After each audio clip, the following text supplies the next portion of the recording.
Ang malinis na pangalan ay mas mabuti kaysa sa mamahaling pabango. At ang araw ng kamatayan ay mas mabuti kaysa sa araw ng kapanganakan.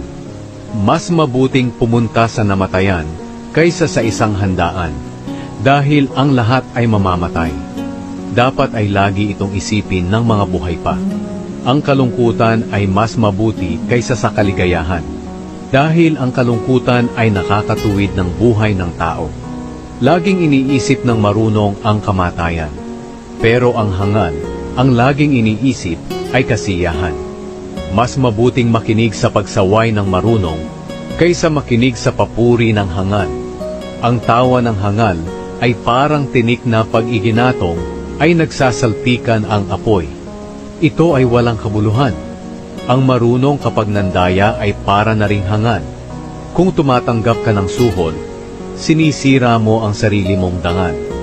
Mas mabuti ang pagtatapos kaysa sa pagsisimula.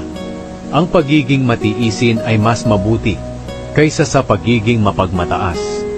Huwag maging magagalitin, dahil ang pagiging magagalitin ay ugali ng mga hangal. Huwag mong sabihin, bakit mas mabuti pa noon kaysa ngayon? Dahil ang tanong na iyan ay walang katuturan.